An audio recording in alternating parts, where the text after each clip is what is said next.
Bank and with Beta Bank. But what if there were a way for Alpha Bank and Beta Bank to connect without even needing that? They could use, say, XRP. So this is the digital asset that's native to the Ripple consensus ledger. They could use that as a bridging tool. So in contrast to our previous examples, the hypos where it was fiat currency from end to end, each link along the way involved fiat currency. Here, banks like Alpha Bank and Beta Bank can use virtual currency to bridge that missing link just between them. And this tool could be especially useful for banks that are supporting emerging markets. So let's say we have Alpha Corp, now sitting in Brazil, wants to make a payment to Beta Corp, now sitting in Thailand for products that it purchased. So this means that Brazilian real are withdrawn from Alpha Corp's account with Alpha Bank, and Thai baht are deposited into Beta Corp's account with Beta Bank. But same question as before, how do Alpha Bank and Beta Bank bridge that link, that missing link between them? As a practical matter, it might be hard to find a common account holder that happens to have accounts in Brazil and in Thailand. But what if Alpha Bank happened to hold some XRP? And what if Beta Bank were willing to accept to receive some XRP? So their XRP balances are recorded on a distributed ledger. So this is virtual currency balances recorded on the Ripple consensus ledger.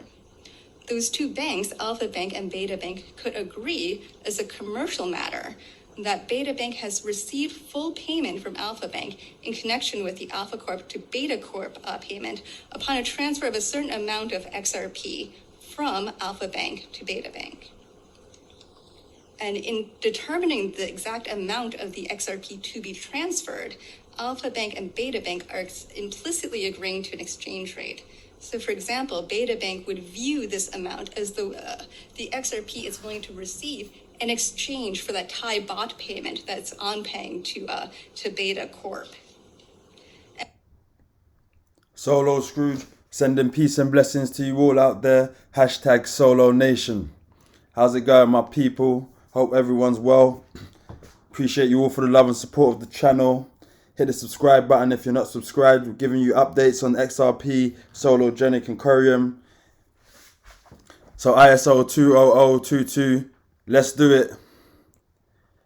Shout out to you, bro. You posted Ripple's Jess Cheng, who worked at the core of FedNow, explaining how banks can use XRP. So as we just heard, XRP seems like the perfect solution for bridging banks.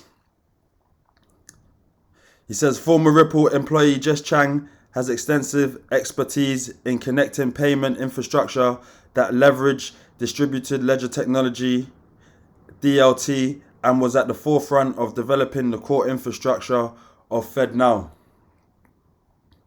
So when they say XRP, banks won't use XRP, could be a lot of FUD, my people. As we already know, the banks are using the same core technology as the XRPL. Banks will interact with XRP, no doubt. So if we take a look at the crypto bubbles right now, you can see the market's down a bit. ApeCoin down 5%. Hex 8% down. Matic, FTM, the market's down. We're waiting for the day when Sologenic and Curium can hit this top 100 list. Soon coming. And lots been happening last week. We've got Brad Garlinghouse. Some of you have seen this, some of you haven't. Brad Garlinghouse posted, trying something new. Some thoughts from me on the events, specifically the release of the Hinman documents of this week. For me, this had a personal bent to it and felt like it warranted some personal comments. So let's hear what Brad's got to say. Hi, I'm Brad Garlinghouse. As many of you know, I don't often make videos like this, but then again, not every week has been like this one. A few days ago, after 2 years, 7 court orders, and over $100 million in legal bills, the Hinman speech documents, including internal SEC emails and comments leading up to this now infamous 2018 speech, they've finally been unsealed. Hinman's speech created new factors to determine if a token becomes sufficiently decentralized to no longer be considered a security. At best, these documents show that senior officials at the SEC couldn't agree on the law and told Bill Hinman directly he would confuse the public even more about the rules for crypto. At worst, they show that Hinman deliberately ignored the law, and he tried to create new laws, something only Congress can do. And while he was a public servant, Hinman received millions of dollars of payments from his law firm, which was part of an alliance with others that had a vested interest in this speech. This speech isn't about any one token or any one blockchain. This is about showing the extent to which the SEC has relentlessly pursued enforcement actions against crypto players while professing fake open arms and calls to come in and register, all the while lying about their so-called guidance. As some of you may know, Ripple spent years proactively engaging with the SEC. I personally met with Jay Clayton and Bill Hinman, with no lawyer present. Why would I need a lawyer if we were all coming together in good faith? We answered every question they had, and not once did they suggest to me that XRP was a security. We were fully transparent, not knowing they would then use this information against us. The SEC hit us with a surprise Wells notice saying they were considering suing us for breaking securities laws and still refused to provide specifics. To those that have recently been hit with their own Wells notices and lawsuits, this likely sounds all too familiar. When the lawsuit did drop against us, days before Christmas, a very Grinch-like touch, they made it personal. They sued Chris Larson and they sued myself, alleging we should have known all along that XRP was a security. You can now see plain as day, they couldn't even agree amongst themselves. And to me, it still seems like they can't. What we saw play out in our case is exactly what's still happening.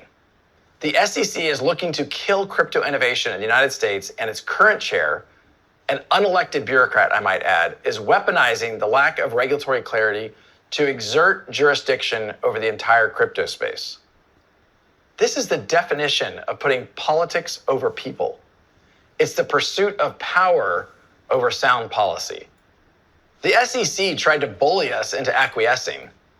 Thankfully, we have had the resources to fight back. And now we can all see what they fought so hard to hide.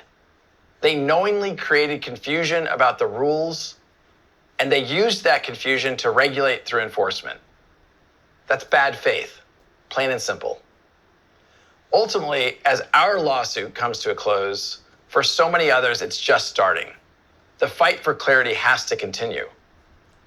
I'm just going to conclude by saying to my colleagues here at Ripple, to my family, my friends, everyone who has supported us over the past 2.5 years, and certainly to the whole of the XRP army, a very heartfelt and a very genuine thank you for that support. So that's what Brad's had to say. Hi, I'm Brad Garlinghouse. And one thing he said in there, he said what we saw play out in our case, as if the case was concluded. What we saw play out in our case is different from what we are seeing play out in our case. He said what we saw play out in our case, it might mean nothing, but we'll see how it goes. So for the Sologenic holders, my people, remember the 20th of June, for those who hold Solo, we've got a Valorium airdrop. So look, airdrop to Solo holders, eligibility. You must hold Solo tokens in your wallet at the time of distribution and set up Val tokens trust line to be eligible for the airdrop. Airdrop June 20th, 2023 at 1600 UTC. So my people, check the last video that I did on my channel to get any updates. Not to get any updates, sorry, to see how to set up a trust line on the Zoom wallet, on the XUMM wallet, check my last video. So BlackRock's record of ETFs approved by the SEC is 575 to 1. You're hearing this, people. So listen, BlackRock, Finbold news. After a surprising twist in which cryptocurrency community saw the world's largest asset manager, BlackRock, file for a spot BTC exchange-traded fund ETF, the public has learned about its impressive record of ETF approvals. As it happens, BlackRock's record of the United States Securities and Exchange Commission (SEC) approving its ETF is 575 to 1, which Bloomberg senior ETF analyst Eric says was another reason this is so big. They don't play around. In a tweet published on June the 16th. Fun fact, BlackRock's record of getting ETFs approved by the SEC is 575 to 1. That's another reason this is so big. They don't play around. In other words, the regulatory watchdog had already approved 575 BlackRock ETFs, denying only one in October 2014 when the company sought permission to create actively managed ETFs that would not require disclosures of holdings on a daily basis. Meanwhile, the recent move arrives at an unfavorable time for cryptocurrencies in the US, as the SEC has filed multiple lawsuits against major businesses in the crypto sphere.